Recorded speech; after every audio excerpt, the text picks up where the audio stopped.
नमस्कार। कैसे हैं आप लोग? उम्मीद है स्वस्थ होंगे, सही सलामत होंगे। आज मैं आपके लिए जो चिट्ठी लेके आया हूँ ये बहुत ज़रूरी चिट्ठी है। इसमें छायावाद पर और अपने समय के कई ज़रूरी मुद्दों पर थोड़ी थोड़ी ही मगर ज़रूरी बात हुई है। यह पत्र है नंद दुलारे वाजपेयी का निराला जी को। यह पत्र 21/4/1926 को उन्नाव से लिखा गया था। प्रिय निराला जी, आपके दोनों पत्र मिले। मैं माधुरी का विशेषांक लेने आपके यहाँ गया हुआ था। वहाँ तो आपके बहुत शीघ्र आने की सूचना मिली थी, पर इस पत्र से मालूम हुआ कि आप अभी ना आएंगे। आपका स्वास्थ्य अब सुधर गया है और अब उपन्यास लिखने का विचार हुआ है। बड़ी प्रसन्नता की बात है। मेरे काम पीछे भी होते रहेंगे। अभी कोई हड़बड़ी नहीं है। अभी तो परीक्षा फल भी प्रकाशित नहीं हुए हैं। मुझे कोई विशेष उद्विग्नता भी नहीं है। 2 सर्टिफिकेट साधारण सम्मतियां लेनी थी, एक द्विवेदी जी से और एक मिश्र बंधुओं से। आज एक पत्र द्विवेदी जी को लिखा है। पहले ही पत्र में स्वार्थ की भरमार, प्रायः 10 पंक्तियों का। देखिए उत्तर में क्या लिखते हैं। मिश्र बंधुओं को अभी नहीं लिखा। कृष्ण बिहारी जी से सहायता लेनी होगी अथवा आपके आने तक ठहरना होगा, क्योंकि उनसे मिलकर बातचीत करने से ही काम बनेगा। और किसके यहाँ जाऊं? अपने प्रोफेसरों की तो बड़ी बड़ी प्रशंसात्मक सम्मतियां मिल गई हैं। मालवीय जी से मिल पाने की संभावना है। यदि रिसर्च वर्क ही करना निश्चित हुआ तब तो यह दौड़ धूप भी फिजूल ही हो जाएगी। कलकत्ते की प्रोफेसरी मेरे विकास के लिए विशेष उपयोगिनी नहीं होगी। एक तो स्वास्थ्य की अनुकूलता होनी कठिन है और दूसरे हिंदी साहित्य का क्षेत्र वहाँ विशेष विस्तृत नहीं दिखाई देता। बंगालियों के बीच उनकी गड़बड़ चौथ में पढ़कर मैं कुछ भी न कर सकूंगा। मुझे तो काशी, प्रयाग, लखनऊ या कानपुर चाहिए, आखिरी दर्जे में कलकत्ता। दूसरी बात यह भी तो है कि वे अपनी यूनिवर्सिटी वालों को प्रेफरेंस देंगे। क्या सकल नारायण शर्मा आदि के प्रभाव से कुछ कार्य हो सकता है? आपसे क्या उनका परिचय है? मैं अभी कलकत्ते जा रहा हूं। अभी 10-12 दिन का अटकाव तो यही है। इसके बाद एक बार बनारस और गोरखपुर जाना है। गोरखपुर से द्विवेदी जी ने बुलाया है स्वदेश के साहित्यांक के संपादन के लिए। यह अंक बृहत और हिंदी साहित्य में महत्वपूर्ण होगा। कोई 200-250 या इससे भी अधिक पृष्ठ होंगे, ठोस और अस्थायी लेखों के। द्विवेदी जी भरपूर खर्च करने को भी कहते हैं। हिंदी कविता में छायावाद, मैं इसी अंक के लिए लिखने का विचार कर रहा हूँ। छायावाद के संबंध में आपने जो कुछ लिखा और कहा है उसका सारांश मेरी समझ में इतना ही आया है कि आपके विचार में जो सत्य है वही कविता है, वही छायावाद है या रहस्यवाद है। रहस्य वास्तव में रहस्य नहीं है। पहुंचे हुए के लिए वह साधारण सत्य है।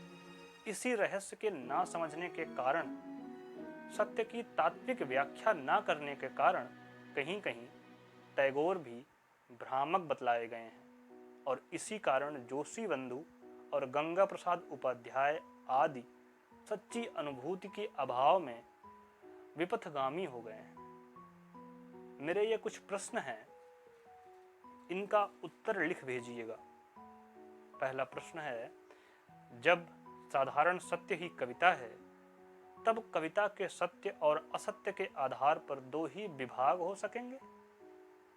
उसके अन्य सूक्ष्म विभेद कैसे होंगे? अर्ध सत्य, चतुष्पद सत्य, अष्टांश सत्य आदि। यह बात कुछ जचती नहीं, क्योंकि ऐसा करने में कविता मैथमेटिक्स से कुछ मिलती जुलती सी हो जाएगी। अंग्रेजी में romanticism, classicism, idealism, realism, symbolism आदि न जाने कितने भेद कविता के हैं, पर आपके डिवीजन के अनुसार जो वर्ड्सवर्थ और शैली, शेक्सपियर, कीट्स, मिल्टन और टेनिसन आदि एक ही श्रेणी में रहेंगे, उन स्थलों में जहां वे शत्रु का विव्यंजन करते हैं।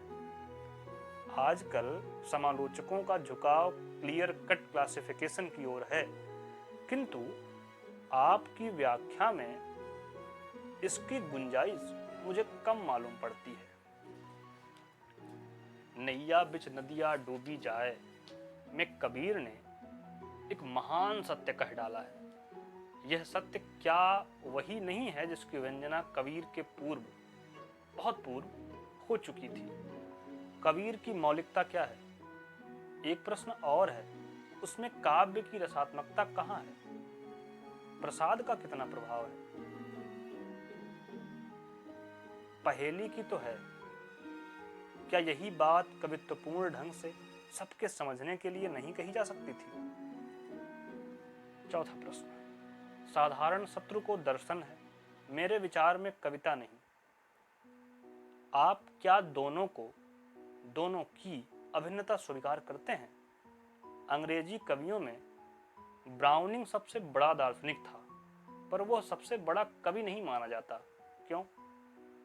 मेरे विचार में इसलिए कि उसने सत्य को काव्योपयोगी नहीं बनाया, उसमें कवित्व कम था। रहस्य वास्तव में रहस्य नहीं है, पहुंचे हुए के लिए वह साधारण सत्य है। यहाँ आपने रहस्य को सापेक्षिक माना है, पर सत्य तो एब्सोल्यूट है, वह सापेक्षिक नहीं है। और रहस्य के प्रत्यक्षीकरण में भी तो भेद है। गीता के अरणोरणियान महतो महीयान में जो रहस्य है, वही रहस्य नैया बिच नदिया डूबी जाए में भी है, पर एक में कहने का ढंग साफ और दूसरे में पहेली नुमा है। मेरे विचार में पहला ढंग अधिक काव्योपयोगी है। छठा प्रश्न, मैं यह मानता हूं कि अनुभूति विहीन बातें कहना घपलेबाजी है, साधना विहीन ज्ञान ढकोसला है। इस दृष्टि से हिंदी के छायावादियों में बतलाइए कौन सबसे बड़ा साधक है? क्या आप या पंत या प्रसाद? कौन? विवाह न करना और 2 घंटों तक बालों को ट्रिम करके फोटो खिंचाना परस्पर विरोधी बातें हैं। साधना बिचारी बीच में ही लटक गई है। विरक्ति तो विरक्ति ही है, उसमें एकांगिकता नहीं हो सकती। साधक इंडियन प्रेस की नौकरी के लिए ललायत नहीं रहता और ना सुगनी की दुकान में बैठता। यदि दूसरे पक्ष से देखिए तो विवाह कोई ऐसा प्रतिबंध नहीं जो नरक ही को ले जाए।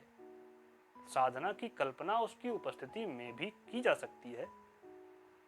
महात्मा गांधी उस क्षेत्र में कुछ दूर तक पहुंचते हैं। आप इसे मानते हैं या नहीं?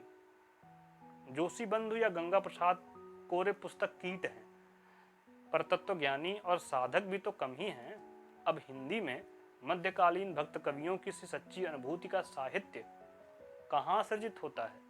ऐसी अवस्था में केवल परिमाण का, डिग्री का भेद रह जाता है, जिसकी खोज करना बड़ा कठिन है। और थोड़ी थोड़ी अनुभूति उपाध्याय जी, मैथिली शरण जी आदि में भी स्वीकार करनी ही पड़ेगी। आपकी क्या सम्मति है? खैर, आम यहाँ अच्छे फले हैं, अब की बाग भी अच्छी आई है। मेरी इच्छा तो यहीं रहकर आमों की फसल का उपयोग करने की है, परंतु क्या होगा यह निश्चित नहीं है।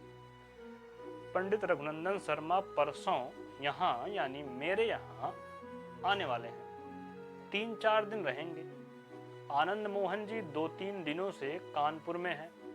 विवाह उनका जेठ में है, शायद विवाह बेकरार का तय हुआ है।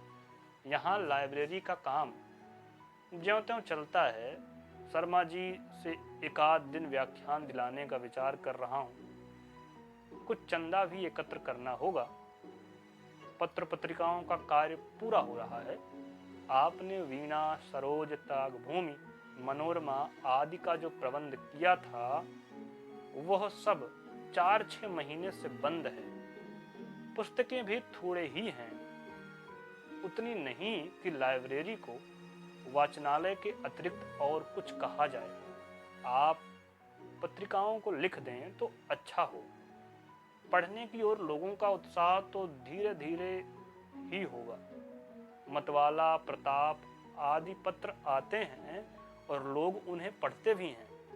साधारण लोगों की प्रवृत्ति साप्ताहिक पत्रों की ओर ज्यादा है, अधिक है। कुछ उपन्यास भी पढ़े जाते हैं। शेष प्रसन्नता है। सविनय, नंद दुलारे।